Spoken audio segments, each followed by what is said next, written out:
All right, so you all should get a notice about the recording, and thanks for saying yes to that. And hello, and welcome to the Circle. My name is Nancy Marco, and I'm the founder of Connecting You with Yourself. And I'm also an International Enneagram Association Colorado affiliate board member, along with Justin and Beth, who are on the screen right now. This circle offers a space and a time to explore topics that encourage awakening. Tonight's circle is in partnership with IEA Colorado and features an IEA Northwest President, Ben Campbell. So I will share Northeast. Sorry, made you move all the way across the country, Ben. He's over there in Maine. So I'll share more about Ben with a brief introduction after a few announcements and a centering.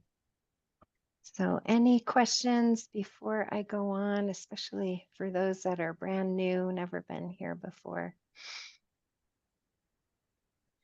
All right. So Beth, I'm going to put you on the spotlight. Go ahead and tell us about IEA. Okay. Well, as you can see, would you like me to read the We Are? You can do anything that feels right to you. I feel right about this. We are a nonprofit affiliate of the International Enneagram Association, and we are based in Colorado. Our vision is a world where all people can grow to their full potential and create joyful, fulfilling, and productive lives. Our mission is to serve as a resource for teaching, learning, building community, and transforming lives through the Enneagram. All righty, so our dues are a mere $20 per year, but sign up now because they will probably go up next year, just like everything is going up. All right. Here's what your membership dues will get you. You will be supporting the continuation of these free events. And they're very important because we have certain expenses, like, we have our media site and various other things. So it's really helpful. We want to be able to give these classes for free for anybody who wants to attend them. You get a tax deduction because we're a nonprofit 501c3, so you can put that on your income tax. You get member-only resources, and these are really nice. They're handouts, articles, and videos such as tonight. So if you're missing this or you want to send this to, or you want to rewatch it, you can go to our website, enneagramcolorado.org, and you can see this presentation or past presentations. And if you're a part of the IEA Colorado member directory, you get access to promote your Enneagram-related events. You can put them on our calendar. Okay, those are our basic benefits for membership. Thank you, Beth. And if you're not in Colorado, because I know many of you aren't, please check out internationalenneagram.org. And if you want to support Colorado, you can join our chapter, but there's also Ben's chapter up in the Northeast. And Doug, your chapter is, what is your chapter? Southeast. Yeah, Southeast. Okay, so lots of chapters around the US. When you join the chapter gets a little support from Global to keep us going. So I just want to plug Minnesota too. We've got a big chapter here. Yeah, thank you, Barry. Minnesota does have a big chapter, I think one of the biggest actually. And when you join the IEA Global, you also get free events like these from presenters from all over the globe. So those are real, I always sign up for those. Those are really fascinating too. Thank you, Beth. You're welcome. All right, so how to support yourself and the group. To support the diversity among us, something that the Enneagram teaches us, that diversity is what allows the sense of wholeness. I ask that you share your desired pronouns on your screen, and you can see already some people have done that. You can also add the Enneagram type that you are navigating with, if you know that. And if you're not familiar how to do that, if you're on a PC, it's right up here in the top right-hand corner. There's 3 little dots. If you run your cursor over those dots, it has the option to rename yourself. We do ask for you to manage your audio. Not everybody can have their video on, but if you can, it's always nice for Ben to see the audience. And if you're not speaking, if you can stay muted, that always helps with the sound. You might want to grab pen and paper to take notes or to jot down information about Ben or something that we've already shared. And then also what's coming up next. So this is a 2 platform. This is connecting you with yourself, which is what I personally do, but also IEA Colorado events. So what's coming up on Tuesday circles is on the 9th of July is the Funogram with Jennifer Novak. And then on the 23rd is Enneagram in Relationships with Kelly, and he just popped in. Hi, Kelly. Kelly shared with me something that was a little unstabling today, that there's a glitch on Meetup, and I've got Jennifer and Kelly's corrected on Meetup, but going after that, it just repeats the same event over and over. I am working with Meetup and hope to get that corrected. But just so you know, coming up in August 6th is tuning in a presentation on attunement with Jennifer Andy, and she has done presentations for us in the past. And then on the 27th, Stephanie Spencer is going to be doing imagery and the Enneagram. She's going to be repeating a presentation she did for IEA Global, but she said she's going to get a little more meaty with us and have people, she's going to demonstrate with people. So that's Tuesday nights from 7 to 9 Mountain Standard Time. If you are a person who joins me for yoga, that's Sunday, Monday, Wednesday, 10 to 11:30, or Thursday and Friday from 4:30 to 6. So everybody's welcome to do that. It's yoga in the privacy of your own home. It does require personal responsibility. It's multi-level. We have a great community going. There also will be the next Enneagram chat is Tuesday, July 16th at 11 a.m. Mountain Time. And we're going to be doing some exercises with the defense mechanisms. We're going to play around with those. I have been offering since 2008 an empowered living course, a way to learn the Enneagram from its roots to its wings. And I'm redoing that. It probably will replace the chats and will be shared over 12 or more months with the option for people to just pop in. So it'll be the best experience if you start at the beginning and finish at the end, but it will also be available for people just to pop in. So we're going to try that going forward. I'll have more information in my newsletter. Any questions or anything I forgot?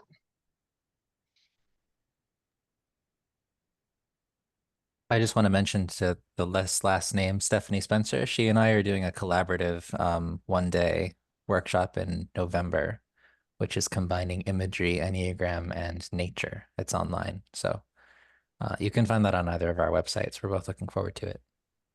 And I bet you that will be fabulous. Ben is awesome and Stephanie is awesome. And the connection together is going to be really special. Oh, thank you, Justin.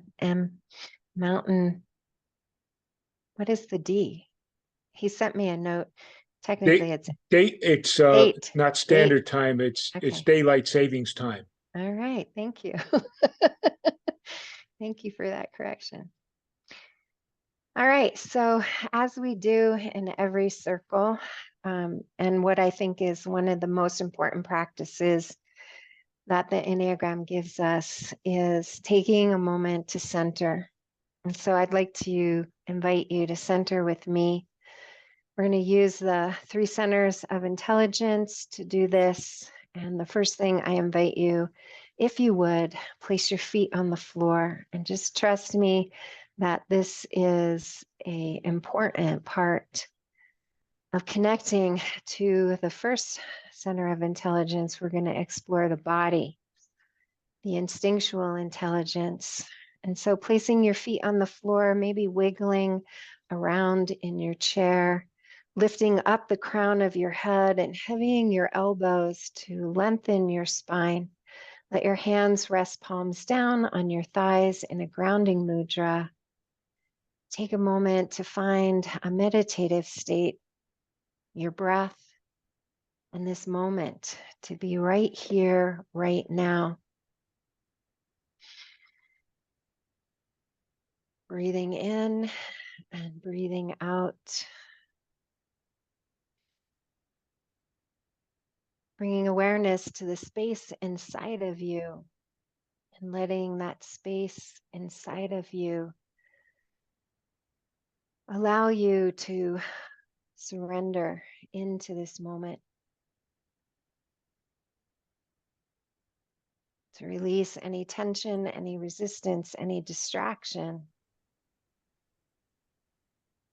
to engage with your breath and let your breath be your anchor here. Feeling that space inside of you for that breath. And after you take a few breaths, letting that breath bring a sense of serenity into your being.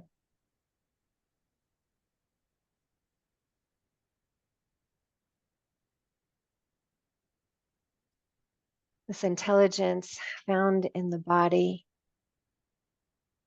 comes through sensations, subtle sensations. And the invitation from the body center and the circle, the law of one, is to be right here, right now.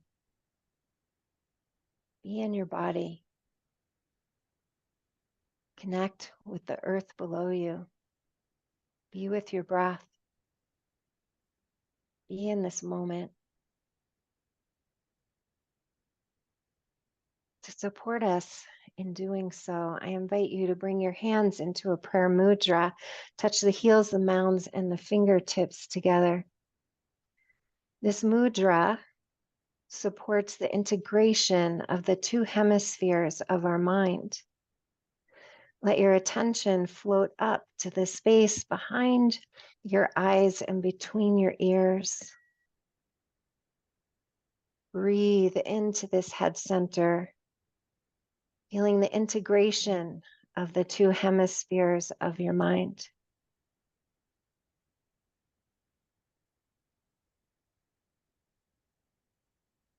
Here, we expand our perception to understand what else is possible.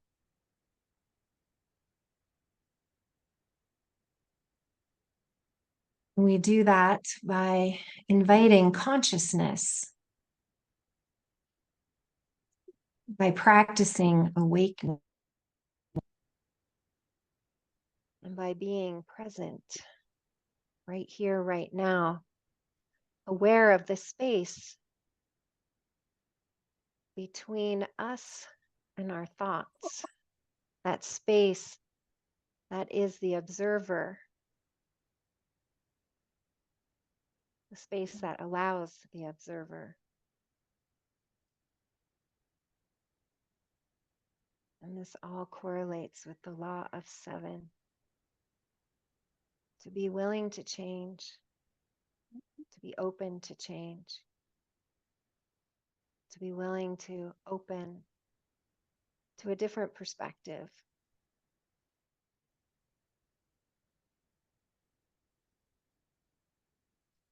And then to bring it together, lower your hands across your heart and find that third center of intelligence that connects the body and the heart in this experience.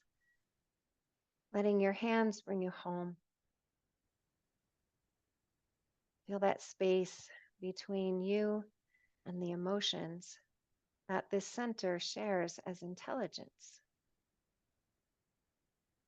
The invitation here is to know yourself, to know what possibilities lies outside of the personality's perception.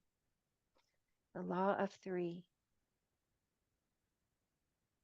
And the guidance provided here is to celebrate the unique expression that we each show up with, the unique perception that we can each share,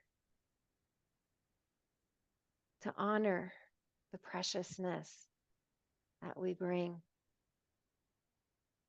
and to remember that at the core of all of us, we are unconditional love, and that comes with tremendous responsibility. When we remember that we are love, we're invited to show up as love, with love, from love. Take a few more breaths, being right here, right now, with an open mind and an open heart. And when you're ready, come back to our space.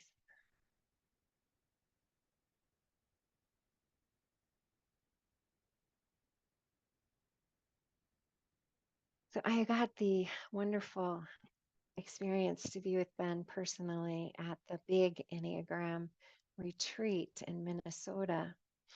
And it was so awesome.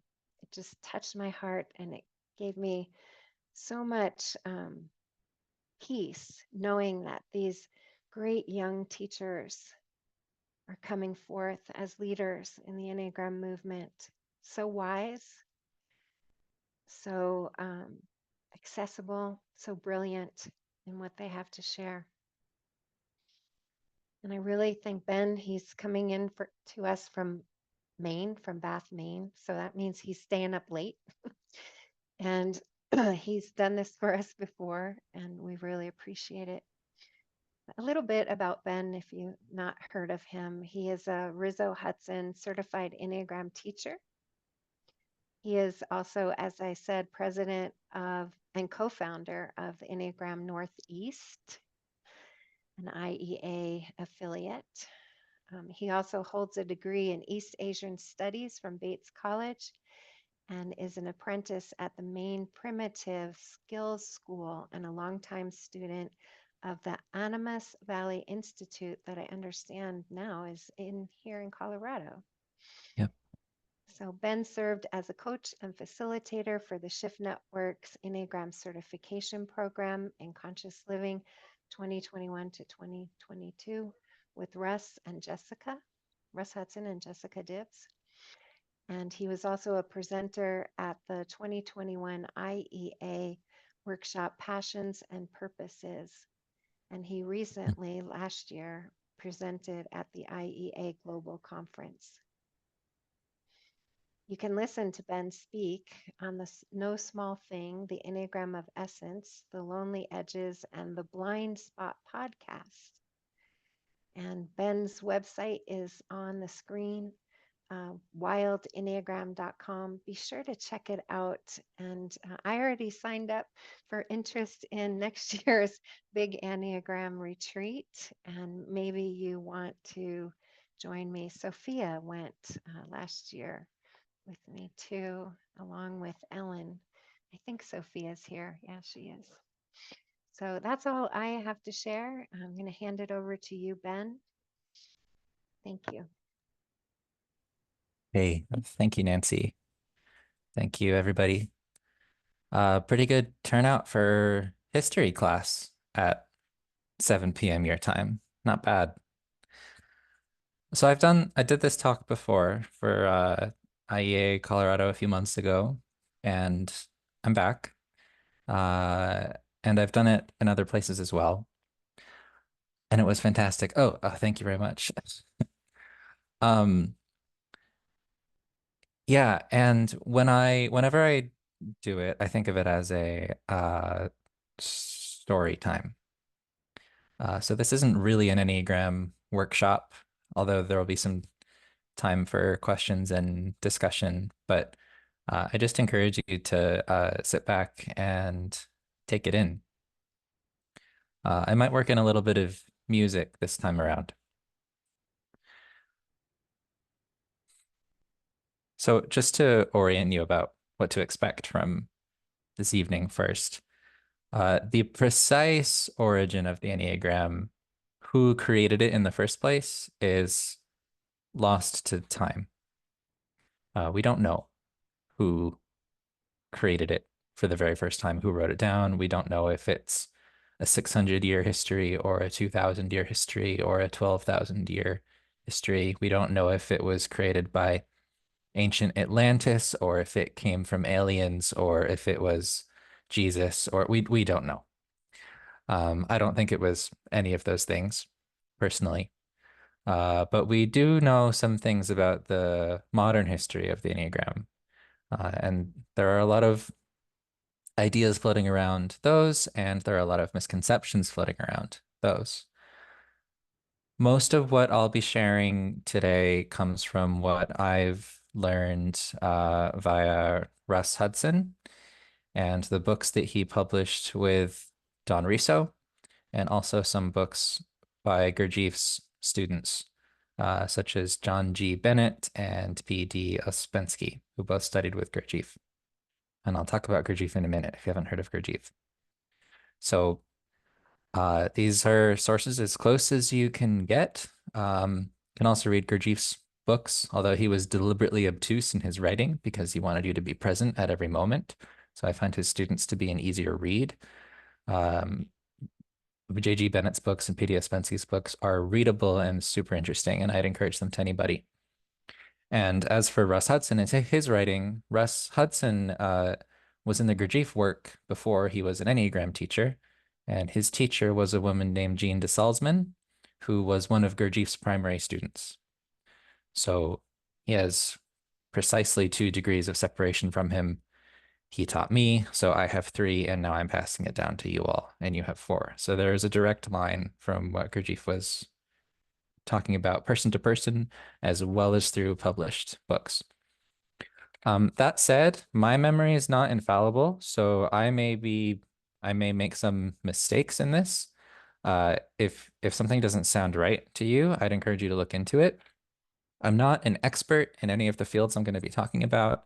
The history of the Enneagram draws on a lot of different fields. There are hints of it in architecture and mathematics, in ancient religions, in anthropology, archaeology, Egyptology, and you can esoteric Judaism, Christianity, Sufism. You can look into any of those things, and people have written books on single elements of certain parts of the history of the Enneagram. So if you're fascinated with a particular aspect of it, go for it. This talk tonight is more of a general, all-around summary to the best of what I remember from what my teachers and books have shared with me, and that's what I'll be trying to share with you.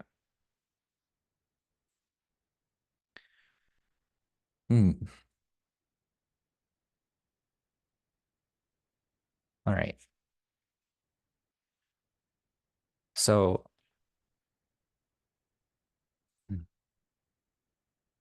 I'm going to bring us into the past a little bit, and I'm going to do that with a picture and with some music as well. So let me just see if I can get this share to work properly.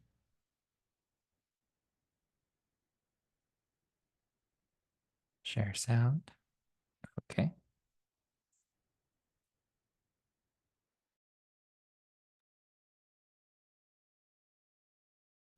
All right, so you should be able to see that. I'm gonna play this. Whoa, that's loud, loud, loud, loud. All right. Did you all hear that music come through? It was loud for a sec. Yeah, okay. I will resume it in a second. So this guy here is Gurdjieff. George Gurdjieff. He was born in the eastern border of Turkey sometime in the middle of the 19th century. So 1850s, 1860s, 1870s, somewhere around there. I think 1870s. He was Greek Orthodox, and he lived in a remote area near the old Silk Road And from his childhood, he was deeply interested in questions about human consciousness and what he considered to be the possibility for humanity's evolution. So that's what he became fascinated in from an early age. And Gurdjieff is the origin of the modern history of the Enneagram symbol, which is going to be the first part of this talk. Second part of this talk, we'll be talking about the typology, the psychology, where the types came from and how those came together with the symbol. But those threads were separated. Perhaps long ago in antiquity, way before we know, they were together. But they got separated and came back together, or perhaps they were never together. And the modern Enneagram, as we know, it's the first time that these different lineages have been merged. So we have the history of the symbol and we have the history of the types. And his history of the symbol starts with Gurdjieff. And I'm gonna play this piece of music, which is Gurdjieff brought a lot of music back with him from his travels, and he used it to accompany one of his primary teaching methods was the Gurdjieff movements, which were designed to they emulated the sacred laws of the universe, which the Enneagram represents. And what was required for the movements was to be present in all three of your centers, that they were so difficult and complex that the moment you lost presence in any of your centers, you wouldn't be able to do it. And he had music to accompany this, and it was kind of peculiar, strange music. It didn't always fit with what was classic Western music. And there was one of his students and collaborators was a guy named Thomas de Hartmann, who's a musician. And Gurdjieff and Thomas de Hartmann recorded all of the music on a piano. And a lot of those tracks still exist with the original de Hartmann playing it. I can write that in the chat too, since this is a new thing and he's not on the slides. But the musician's name is Thomas de Hartmann. And if you want someone who is still alive and is the primary scholar of Thomas de Hartmann is a guy named Ilan Sekroff. And you can find both these people on Spotify. So oops.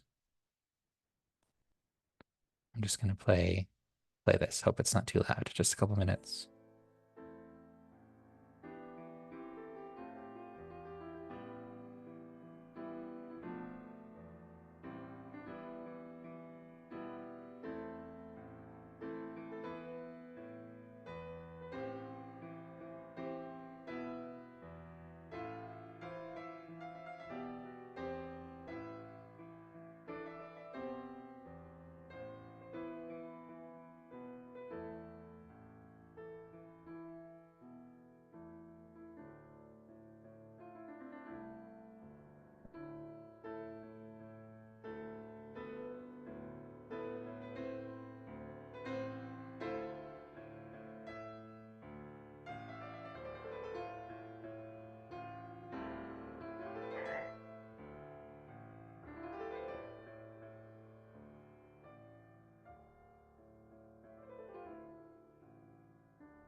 All right. A little different than classical music, right? Or other kinds of music.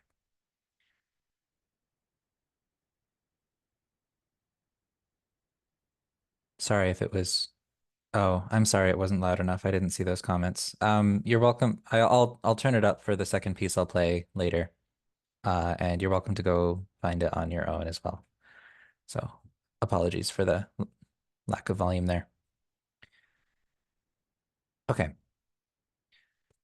Also, anybody who wants to nerd out about the esoteric side of music and the Enneagram, you can learn some of that from a book called In Search of the Miraculous, which is the one by P.D. Ouspensky.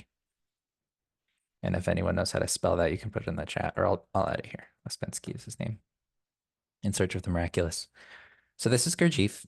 He was a seeker, and he had a profound question that he was really interested in answering, which is who am I and why am I here? Which to me is probably the most profound question that somebody can ask. What is my life about? What am I doing here? It's a perennial question. It's the question that religions, if they're honest, are trying to answer and offer answers to. So he had a sincere wish to answer this question. And he couldn't just Google it, right? Because there was no Google. He's growing up in the late 1900s. There weren't even really libraries where he was. No internet, no libraries, no bookstores, no phones. So the only way he had to approach these questions was to seek. And so he gathered people around him as he grew up and kept this question at the core of his being. And eventually formed a group of knowledge seekers to try to answer these questions. Who am I and why am I here? And this group, they called themselves the Seekers After Truth, or SAT. Later, Enneagram teachers formed their own groups named after this in honor of Gurdjieff, like Claudio Naranjo, who I'll talk about later, also formed an SAT group in the Western US. Oh, one of the convictions of Gurdjieff and SAT is that they believed there had existed at some point in human history a more coherent and synthesized knowledge system about the development and proper role of the human being in the cosmos. A system about the development and proper role of the human being in the cosmos. So, in other words, an answer to that, why am I here? And they believed that it would be both an art and a science, whatever it was. So Gurdjieff and his companions had the sense that ancient civilizations of the world probably knew something about this system, but that it had subsequently been forgotten. And in their time, there were only traces of it, hints left over from the ancients. They also believed that science and spirituality would have to be taken together in order for either one to be useful to humanity, which is a thread that stayed true through to the modern Enneagram, right? We talk about the Enneagram as the bridge between psychology and spirituality. And if you try to leave one of those out, it makes the other one less effective.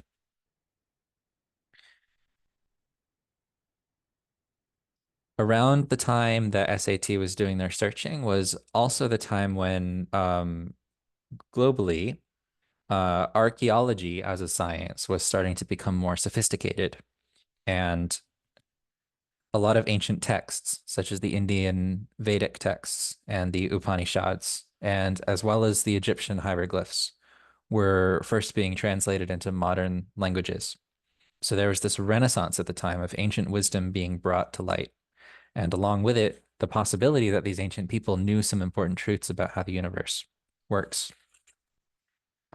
So Gurdjieff and SAT spent years traveling and researching, and they traveled by foot, they traveled by horse, by camel, by ship, maybe a train if they got lucky in a certain parts of Europe.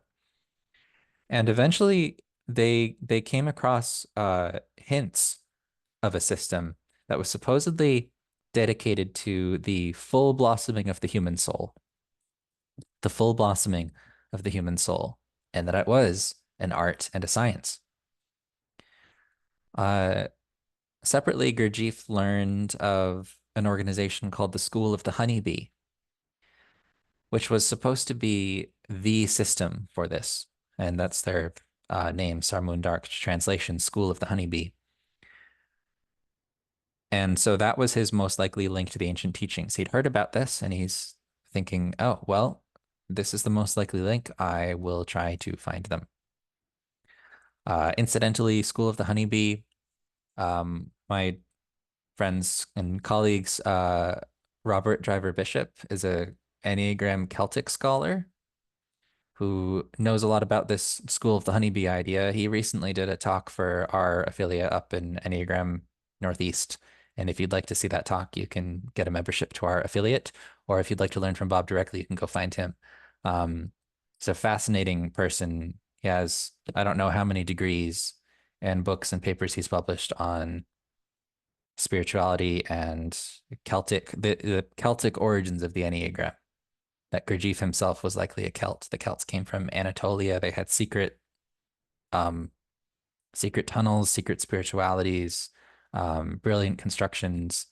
And there's a lot to the name of the School of the Honeybee that has to do with spirituality and community, and also even different types of soul.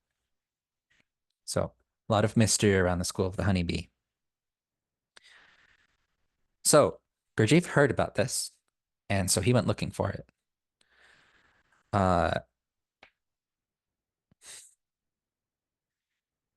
They had to travel through many dangerous areas. Some places were being torn apart by war, by revolution. One of the places that Gurdjieff had to go through was what is now Iraq. And on one of those trips, one of Gurdjieff's friends and Gurdjieff himself at a different point were shot while riding their horse or camel across the border. And they had to take refuge in a church after they escaped. And in the church, they met a priest who became interested in their quest.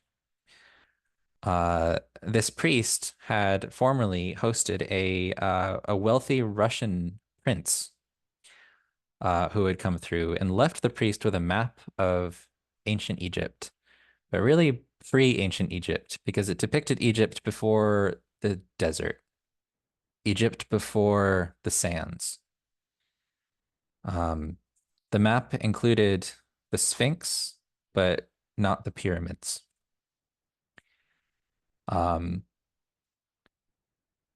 So this idea was compelling to Gurdjieff as well. He thought maybe there was a civilization pre-ancient Egypt that might hold the secret to what he was looking for.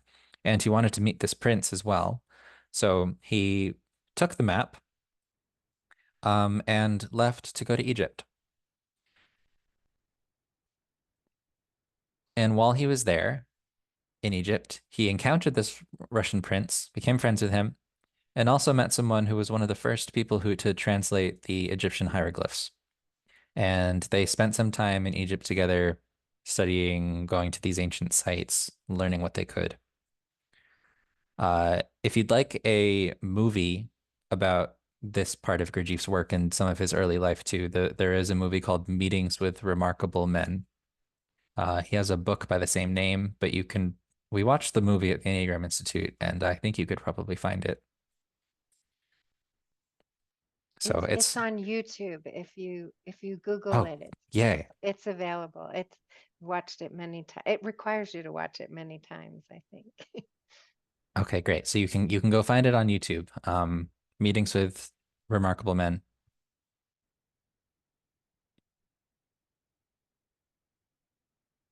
Okay. Also, just for the record, I'm not paying attention to the chat until I pause. So if something's really important, maybe send it to Nancy and she can give me a heads up.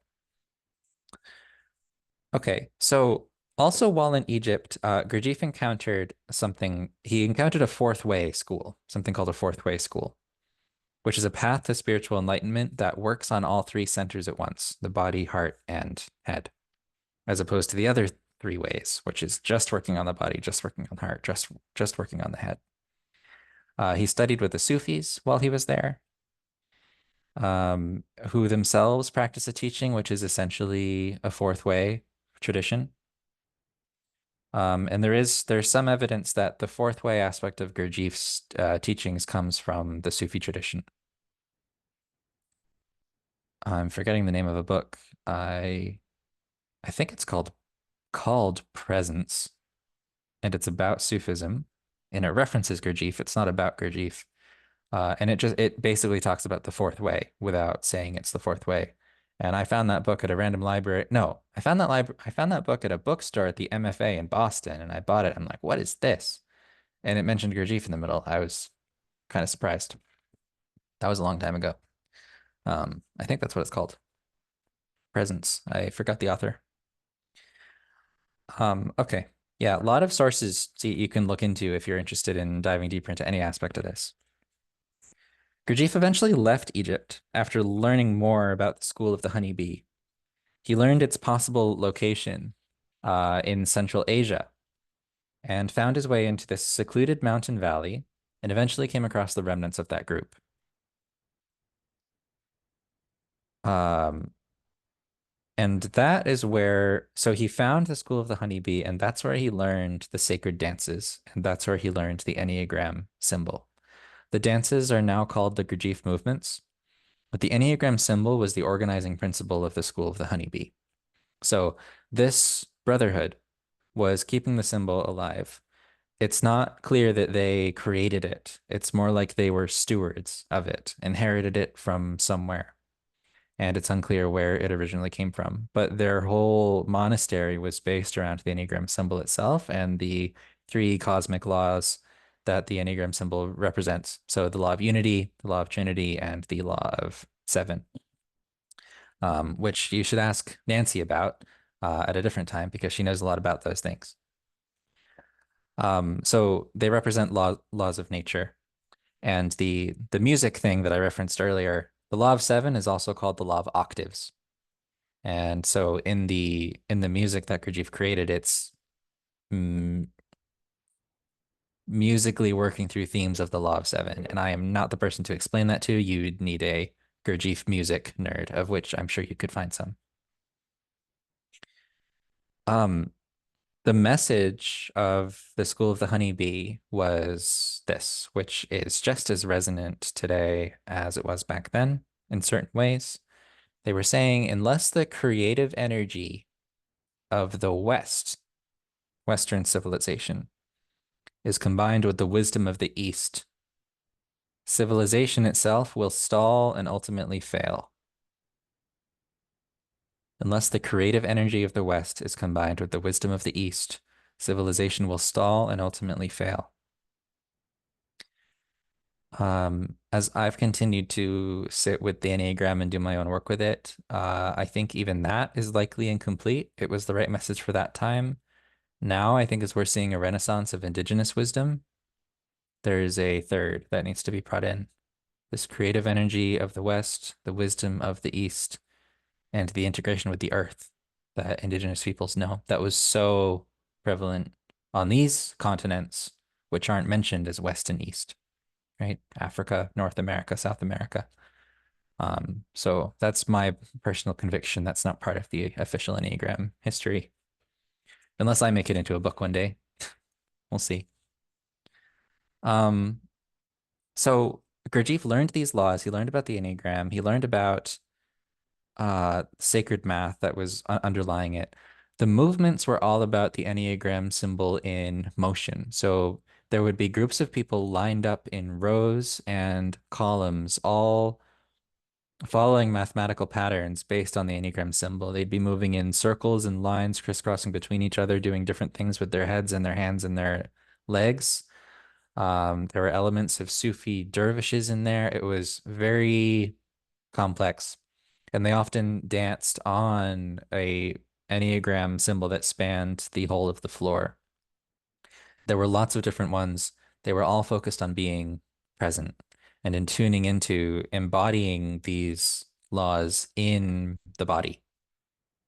There are still many groups that teach Gurdjieff movements. They're passed down teacher to student. There are musicians. The music is passed down teacher to student as well. If you're interested in joining a Gurdjieff group and doing movements, you can. They're all over the world. There's a Gurdjieff Foundation in New York. There's a group in Portland, Maine. I'm sure you could find one relatively close to you. I think there's one in Minneapolis. Haven't checked in Colorado, but it would not surprise me, given the spiritual hotspots there.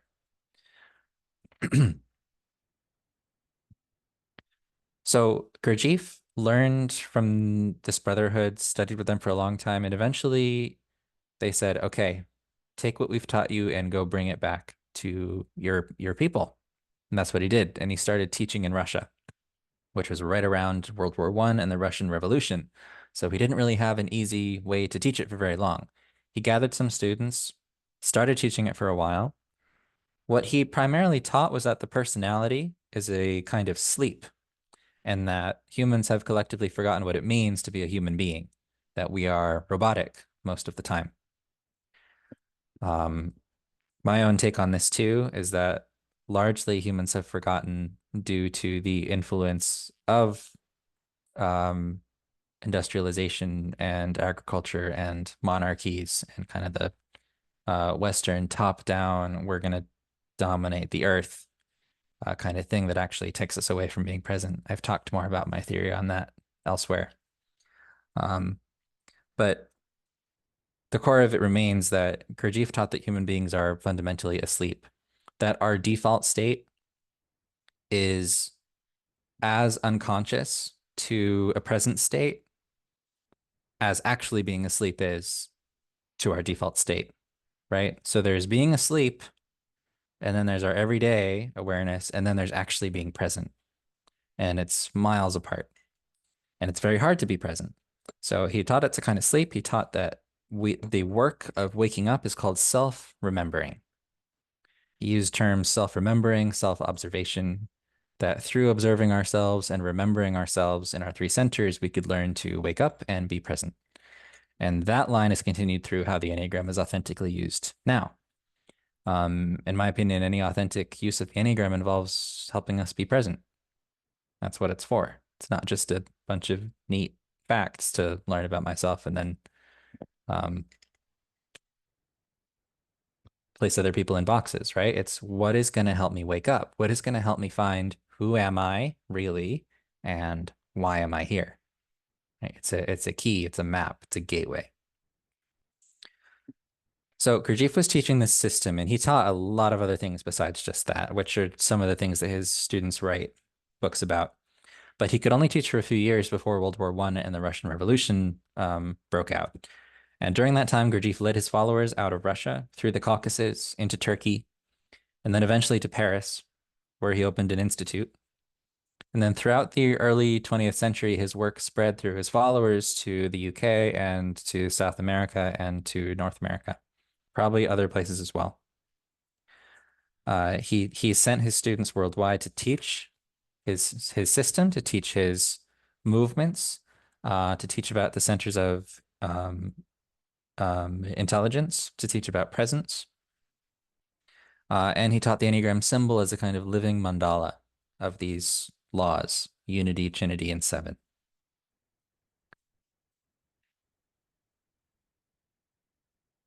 All right. And then he passed away in 1949. So I learned this again from books and from teachings at the Enneagram Institute. But this is where the symbol came from. And it's kept alive in this form in Gurdjieff's groups that are still existing, his teaching and that symbol. But that's not how most of us have encountered the Enneagram in modern times. Most of us encountered the Enneagram as a personality typology. So, and we'll look into where that comes from. Let me just check the chat. Oh, thanks for the links to the movie. Gurdjieff Colorado Foundation. Awesome. Yeah, so you've got one there. That's great. Yeah, it's interesting. If you go there, don't mention that you're an Enneagram of Personality student right off the bat necessarily. Let them get used to you, because there can be some friction sometimes. Generally, once they see what it's about, can come around, but there's this like there can be a sense that it's being used for cheap reasons. And many people do use the Enneagram for cheap reasons. So I think that's reasonable. But yeah, I've experienced a little bit of that like not really understanding what the Enneagram of personality is in places like that. It is fun though, and you get a taste of what really feels like a lineage. And so it is pretty interesting. All right. Let's look at the typology.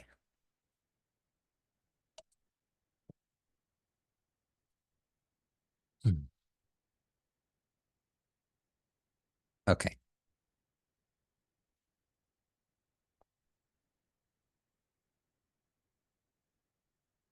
Let me make sure these I said this, said that, said that, said that.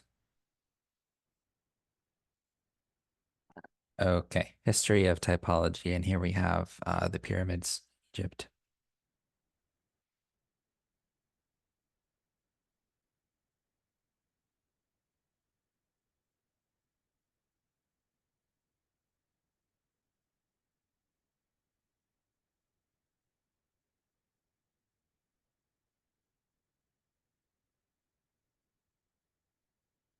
Okay, so the history of the typology really has its roots in the Western religious tradition originally, and then it evolved with modern psychology much later.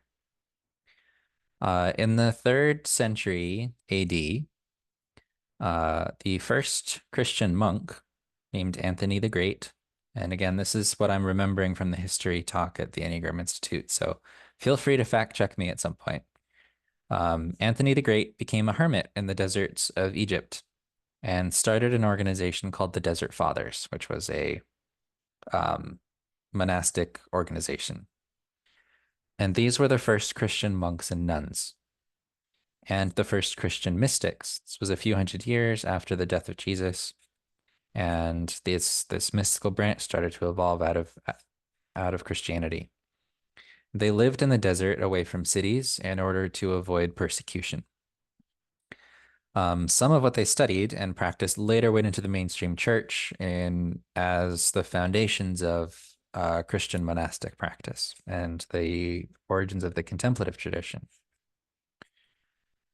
Around the mid to late 4th century AD, a man named Evagrius of Pontus, who was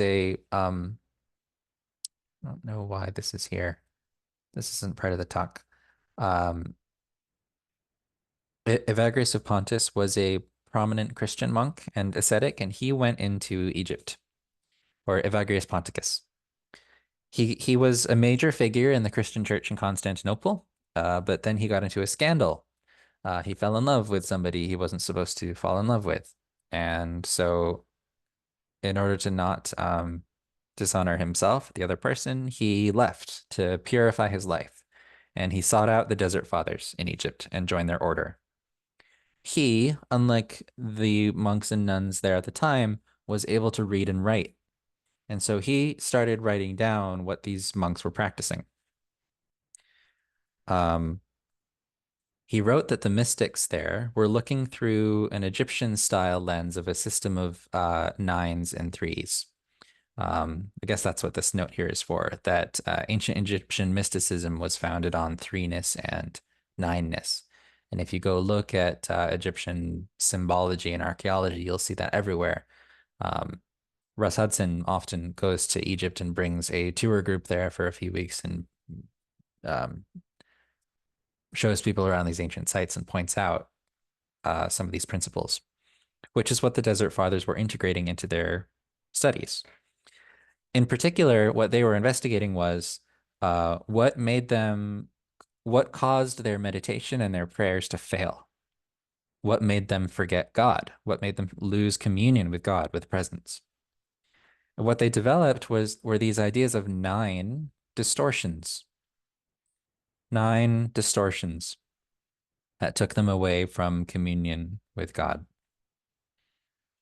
Evagrius studied with them for a while, wrote these down, and then brought them back to the church.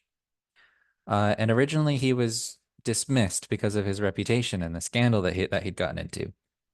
And it wasn't until about 200 years later that a later pope, or a saint, Saint Benedict, rediscovered Evagrius's writings, thought they were credible, brought them to Pope Gregory the Great, who then reinstated them into the Roman Church as the 7 deadly sins, leaving out 2 of them, vanity in the type 3 and fear or angst in the type 6. You can speculate on why those 2 were removed from the 9 and why the church decided to keep the other 7. So this is one thread for the typology, and it's the origin of the 9 passions of the Enneagram, which have some different names by different authors now, but the passions are the core sufferings. They're that part in our heart that just takes us away from being here. And in the 7 sins, it's things like or wrath, sloth, pride, lust, envy, greed, gluttony. And in modern Enneagram words, some of them have been moved around. So we've got resentment, and now there's vanity. Yeah, so that's the origin of those, are these monks. And then it got into the 7 sins. So part of the Enneagram in the form of the 7 sins has existed in Christianity since antiquity, hiding in plain sight.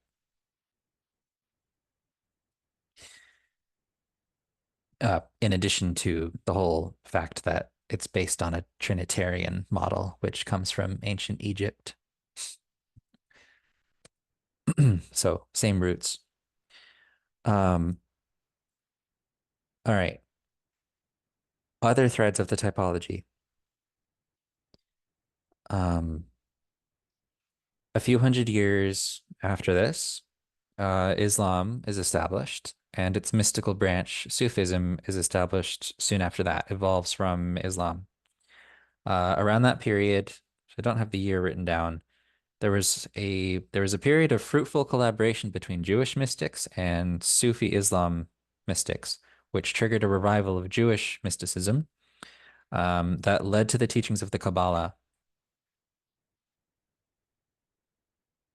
which I have here. Here's an image of the tree of life, the Kabbalah. One more thing that I'm not an expert in, and I think there's a whole book written about the Enneagram and the Kabbalah. This originally developed in Spain during this period of flourishing interfaith thought, but it was interrupted by the Spanish Inquisition, and many of its practicing communities were wiped out. Seeing a theme here, these mystics bringing the work and then suddenly being interrupted. You got the Russian Revolution with Gurdjieff, you have the Spanish Inquisition, you have the monks in the desert avoiding persecution. Seems to happen, and yet the work finds a way through. Makes me very curious about what's going to be happening in our times. We're living in some crazy times. I don't know if you guys are paying attention to that, but whoa. Yeah, it makes me wonder what the Enneagram is for. Gurdjieff talked about this idea that the Enneagram in the 4th way, they appear to mankind, to humankind, when they're needed. So it's not just on a lark. It's not just here by accident. It's here because it's necessary for us to, as he said, to cross a gap in our collective evolution. We need an assist to cross the gap. And if we don't, we're going to go the way that the School of Bees warned, which is civilization will stall, fail, deteriorate. So the Enneagram is meant to be a tool to cross this gap. Yeah. So Kabbalah, Tree of Life. The Tree of Life survived the Inquisition. Tree of Life has to do with this fundamental principle that not all souls are identical, that there are distinct types of souls, and each represents an aspect of divine nature. And that if you could determine what type of soul you had, it would help you to lead a righteous life and to know something important about your purpose on this planet. Who am I and why am I here? Again, that comes up. And you'll see that this has 10 spheres, but it's a system of 9 because the top one represents the divine that encompasses all of the rest. And the rest of them are 9 distinct things. These spheres largely correspond to what we now understand as the Enneagram virtues, and they even go almost in order from the top. It's 1, 2, 3, 5, 4, 6, 7, 8, 9. And I don't know the zigzag form off the top of my head, but that's probably one of those things that's in the Kabbalah book. And I think it's in my notebook somewhere. But you can look that up. The virtues come from the Kabbalah. This is, yeah. So we've got these spheres of the divine, we've got the 9 passions, and then we have the Enneagram symbol. And these are all things that have existed for a very long time, but they've existed separately. So how do they come together? They come together with this guy, Oscar Ichazo, who just passed away a few years ago. He was born in 1931 in Bolivia. He lived in Buenos Aires and other places in South America. And he, like Gurdjieff, was a seeker and was interested in these same questions. Who am I and why am I here? Interested in esoteric knowledge, ancient knowledge. His father had a very vast library of esoteric texts, and he spent a long time studying all of those, becoming very interested in those, later traveling. And he synthesized a number of these ancient traditions. He knew about the Kabbalah, he knew about the Desert Fathers, he knew about Gurdjieff and his work. He might have been in a Gurdjieff group. And he had also this idea that he had an idea that these things existed together in antiquity. And what he did, uh, if he follows that thread, was a rediscovery of how they go together. And he brought it out in a modern version. And so Ichazo, his contribution to the Enneagram field, major contribution, was correctly placing the elements of the virtues and the passions around the Enneagram symbol in order. Nobody had done that before. So he put these things from the Kabbalah, he put these things from the Desert Fathers on the Enneagram. And then from there, he started creating many, many versions of this, which he called Enneagons. So we had the Enneagram of the virtues, Enneagram of the passions, Enneagram of the holy ideas. Drawing on these different systems that he knew, he created these Enneagons. I think he came up with 108, at least, in total. And then he started teaching them. He taught the Enneagons in Chile, and he eventually started to invite international groups to come down. And one of the people who showed up at those was Claudio Naranjo. This is at his Eureka Institute that he founded. Claudio Naranjo was a psychotherapist or a psychiatrist, I can't remember which, also passed away a couple years ago. He studied with Ichazo and then brought what he learned back and started teaching it in the United States.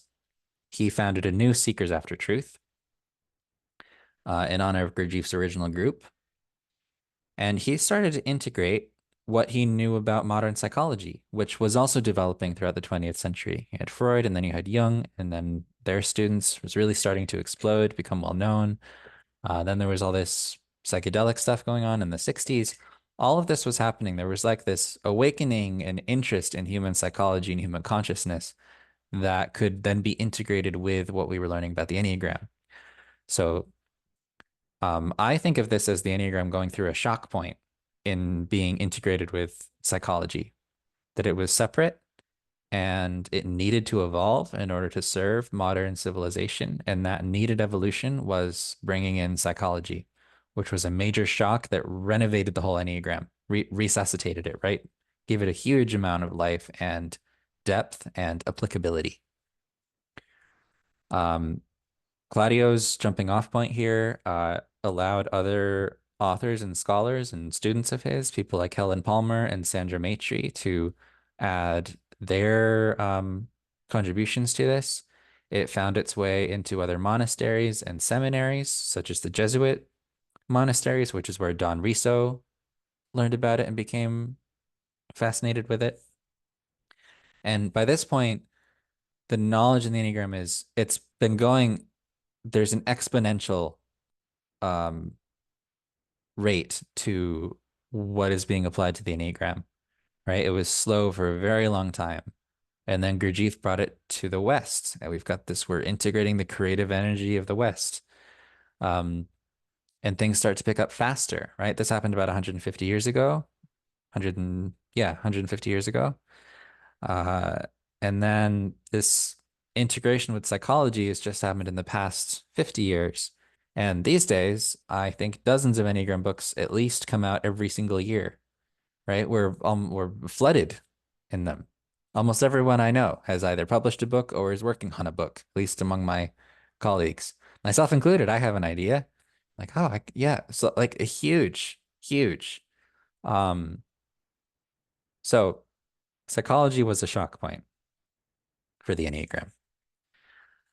Um, we're almost we're almost done. I just want to share this last piece, which is mostly to honor the people who I learned from. Because at this point it's diverged a lot and I can't cover all of the different threads. I want to focus on Don Risso's story and how he met Russ Hudson, because that's who I learned from, and it can bring it full circle to this moment here with me teaching you all. Don was fascinated. Don Risso was a Jesuit. He died back in 2011, 2012. He was fascinated with Ichazo's teachings, with Claudio's teachings, and he took it up as full-time study. And he worked at the Boston Public Library right over here in Massachusetts for several years, 12 years, uh, interviewing hundreds of volunteers and clients. And he eventually developed the levels of development and wrote the book Personality Types in the 90s or late 80s, which established him as an authority in the Enneagram field. Just want to name that contribution. Until that point, there had not been a gradient between the healthy expression of type and the not healthy expression of type. It was mostly taught through those enneagons from Ichazo, which was you're either basically enlightened or in your gift, or you're stuck in your fixation. And Don noticed there's this gradient in each type. You can distinctly lay them out into 9 levels, which made it really, really helpful for people like therapists and just folks doing their inner work to actually accurately place themselves and get a sense of what was needed to check in and be present. Meanwhile, Russ Hudson had been in a Gurdjieff group for many years in New York City, studying with Jean de Salzman, I mentioned earlier, Gurdjieff's student. So he knew a lot about the teachings of presence, of the centers, of the movements and the origins of the Enneagram from that side of things. And he read Don's book one day, interested in what this was, and he was blown away, like, wow, this guy can really write. I recall him saying, like, I need to talk to him. And then he looks on the back and he's like, oh, Don lives in New York City now, which is where he was living. And Russ was like, I need to go find this guy. And he got an audience with Don. He called up and said, hey, I'm, this Gurdjieff group. Like, I really love to talk to you, meet with you. And Don was like, okay, sure. And they'd set up to meet. And then they were going to meet at, Russ had some job at a Korean printing company or something like that in New York City. He was going to go during his lunch break. And when he was about to go, his boss said, no, you can't go. And there were no cell phones. So Russ couldn't tell Don. And so he just stood him up and then followed up later and said, hey, I'm so sorry. And Don was like, okay, I understand. We can reschedule. So they rescheduled. On that next day, it happened again. He went out to go meet with Don, and his boss was like, no, sorry, you can't go. If you go, I'll fire you. And Russ was like, crap, okay, I guess I'll stay. So he stayed, stood Don up again, had to go apologize later. And they set up one more thing, and Don was like, okay, if you stand me up one more time, I'm not talking to you again. We're done. Set the appointment. It was the day to go. It was lunch hour. He told his boss ahead of time when he was about to go. His boss said, okay, you can't go or I'll fire you. And Russ is like, okay, I guess you're gonna fire me. And he left and met Don. And I don't know. They realized they had a lot to learn from each other and decided to partner up. And eventually wrote books together and created the Enneagram Institute with the help of Don's partner, Brian Taylor. And started their trainings. And eventually I did that in 2017. And now I'm passing it on to you all. So that is the history of the Enneagram. And that's an old slide. You don't need to look at that. I'm going to stop the share. Okay. So, I'm going to have another piece of music in a moment, but I'm just curious to check in right now. What's arising? What's arising for anyone? Any comments or questions?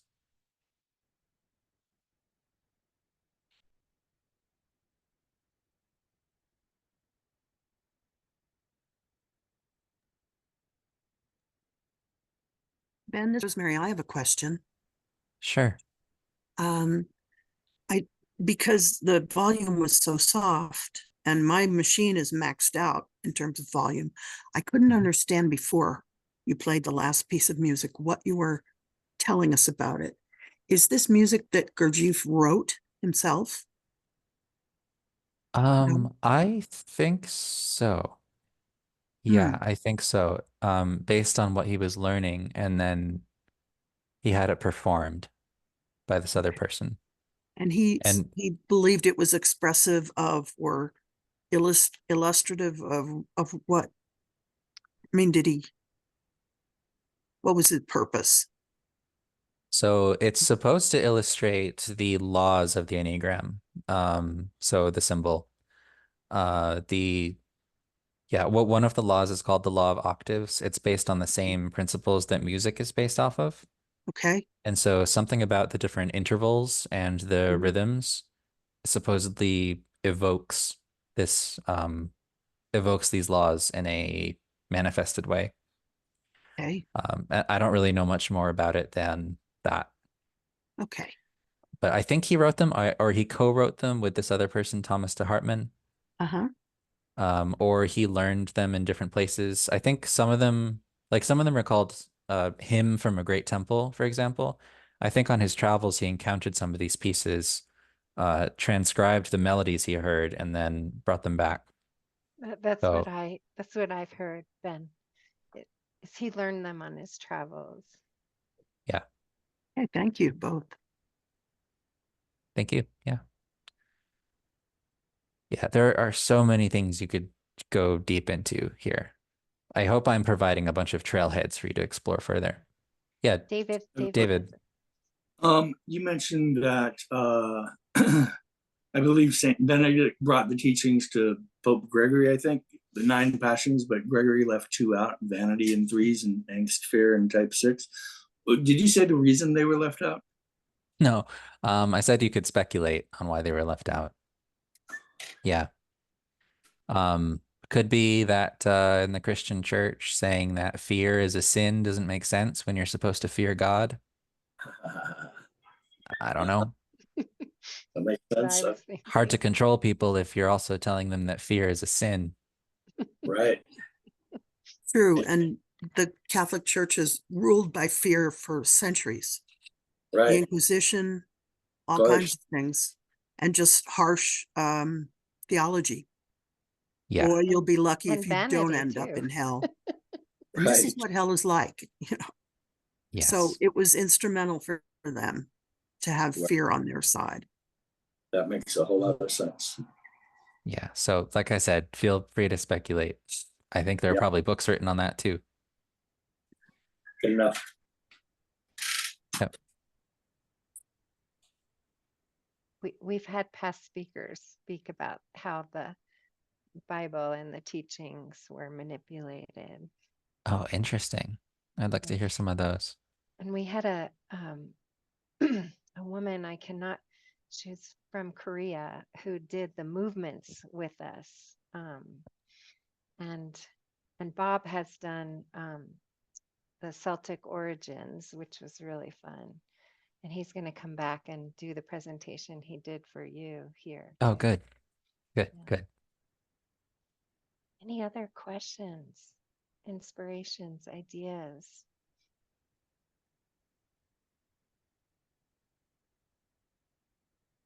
Well, Sarah, hi. did you? Question. go ahead. Yeah. Go ahead.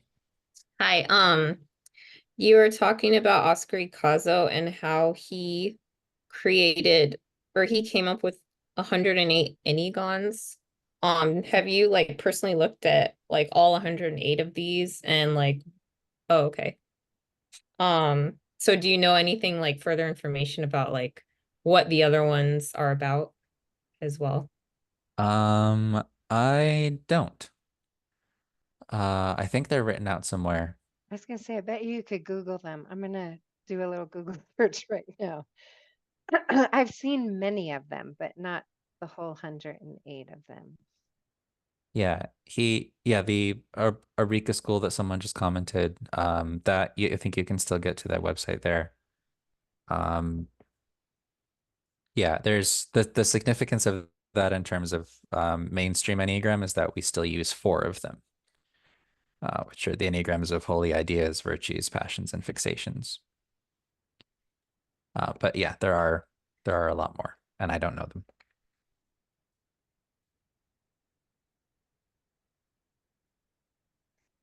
Some teachers have made, there's a lot that have been made too. Like there's using the triadic groups, they've made different Enneagons. In essence, it's just putting different parts of the Enneagram teachings at each point. So aspects or nuances. Yeah, commented fairly certain the Eureka School has books for sale on the Enneagon. Great resource. I've heard that you could kind of do an Enneagram overlay on almost anything. What's your take on that? Well,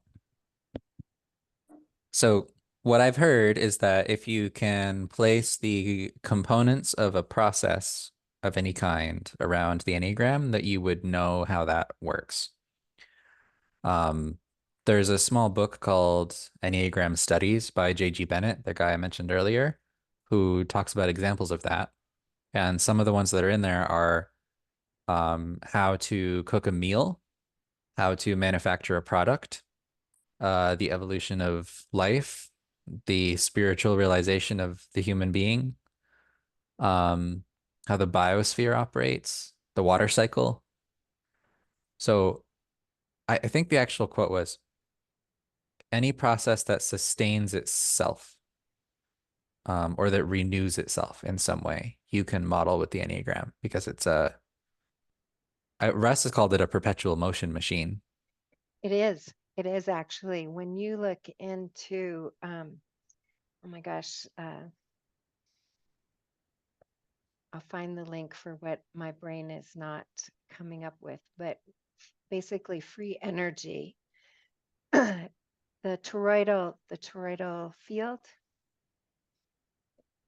when you flatten it down to a one dimension, guess what it is? It's an Enneagram. And the energy comes out of 9. It is sparked by 3 and 6, which is fueled by the numbers I left out. It's fascinating. I have a little video on it that I share in the Empowered Living course if people want to geek down on this. But when I was listening to Nassim Haramein, who is a physicist, speak about his topics on physics, it blew my mind when he took the toroidal field and flattened it, and it is an Enneagram. And he was explaining free energy, which is being suppressed. But it's fascinating.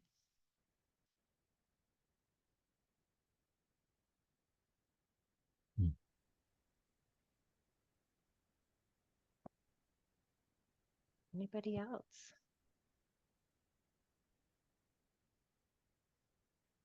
Do you want to play the music, Ben? I can play the music. I'll turn up my volume this time on Spotify.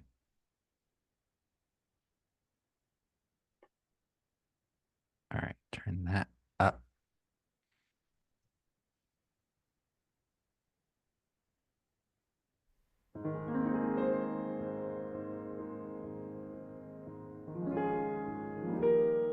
volume better? Okay.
Thank you, everybody.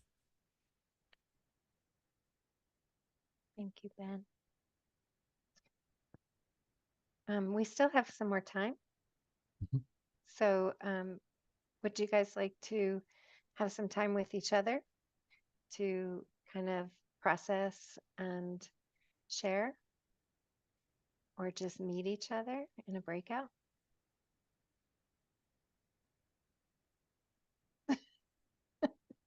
It's always fun. I'm not seeing any movement of heads. Yes, no. I would probably take the opportunity to go to bed as You it's 10:30 here. may. You may, Ben. Um, Do you want to say a little bit more, share your website again? Sarah says um, it's late for her too. yeah, I mean my website's Wild Enneagram. That's pretty easy. So I do nature-based Enneagram work, um, retreats, coaching. Um, yeah, so if you're interested in that, you can head over there and check it out. Always feel free to just email me if you have questions about anything. Like mentioned earlier, I'm doing a collaborative thing with Stephanie Spencer, 1 day virtual in November. And then the BIG retreat that Nancy went to and also Sophia went to, we're doing that again next year. We might do a part 2. We're figuring out a location for that, which may be Colorado. But if you want to go to part 2, you have to go to part 1 first. We're having something special for graduates of BIG1. So BIG1 is happening again next May. Awesome. And yeah. So yeah, you can find all of that on wildenneagram.com. So Sophia and I need to go to the part 2. Yeah, we'll keep you posted. Thank you. Awesome. All right. Thank you, Ben. Go to bed. It Thanks, was everyone. Good to be wonderful. with you. Thank you. So appreciate that. I'm going to stop the recording. Okay. And we'll call.